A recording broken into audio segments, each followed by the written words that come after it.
என்ன நண்பா ரெடியா? நாளைக்கு வந்து இந்தியன் 2 ஓட அப்டேட் வந்து வரப்போகிறது. இந்தியன் 2 ஓட ட்ரைலர் வந்து ரிலீஸ் ஆக போகிறது. இத பத்தி டீட்டெயிலா தான் பேசப் போகிறோம். அதாவது என்ன மேட்டர்னா, இந்தியன் 2 திரைப்படம் ஜூன் மாதம் ரிலீஸ் ஆக வேண்டியது. ஆனா வந்து சில பல பிரச்சனை காரணமாக படம் வந்து தள்ளி போகிவிட்டது. ஜூலை 12ஆம் தேதி உலகம் முழுவதும் வெளியாகும் அப்படிங்கிற ஆஃபிஷியலான அனௌன்ஸ்மென்ட் வந்து வந்துவிட்டது. ஆனா படத்தோட ட்ரைலர் எப்படா ரிலீஸ் ஆகும் அப்படிங்கிற கேள்வி வந்து ரசிகருக்கு மத்தியில வந்து அதிகரித்துக் கொண்டே இருந்தது. ஏன்னா வந்து படம் ரிலீஸ் ஆக இன்னும் வந்து ஒரு 20 நாள் தான் இருக்கு. இதுவரைக்கும் வந்து ட்ரைலருக்கான எந்த அப்டேட்டும் கொடுக்காம இருந்தாங்க. ஸோ அதுக்கான காரணம் என்னன்னா, ஓவர்சீஸ்ல வந்து இந்த திரைப்படத்த வாங்காம இருந்தாங்க. ஸோ வந்து சில ப்ராப்ளம் காரணமாக ஓவர்சீஸ்ல வாங்காம இருப்பதால் படத்தோட ரிலீஸ் தேதியும் தள்ளி போக வாய்ப்புகள் இருந்தது. ஆனா வந்து ஃபைனலா ஓவர்சீஸ்ல வந்து இந்த திரைப்படத்த நல்ல தொகை கொடுத்து வாங்கிட்டாங்க. ஸோ அதனால வந்து கன்ஃபார்ம் ஜூலை 12ஆம் தேதி படம் வந்து ரிலீஸ் ஆகுது. ஸோ அதனால வந்து ட்ரைலர் ரிலீஸ் தேதியும் வந்து இப்ப வந்து கன்ஃபார்ம் பண்ணியிருக்காங்க. ஸோ ட்ரைலர் வந்து சென்சாருக்கு வந்து அனுப்பியிருக்காங்க.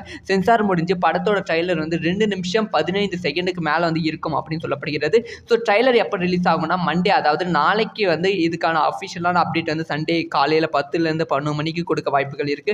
அதைத் தொடர்ந்து மண்டே வந்து இந்த திரைப்படத்தோட ட்ரைலர் ரிலீஸ் பண்ண போறாங்க அப்படிங்கிற தாக்கம் தான் வந்து சோஷியல் மீடியா ஃபுல்லா போய்க்கொண்டு இருக்கு. ஸோ யார் யாரெல்லாம் மண்டே ரிலீஸ் ஆக போற இந்தியன் 2 திரைப்படத்தோட ட்ரைலருக்கு வெயிட் பண்றீங்க அப்படிங்கிற விஷயத்த மறக்காம கமெண்ட்ல லீவ் பண்ணுங்க.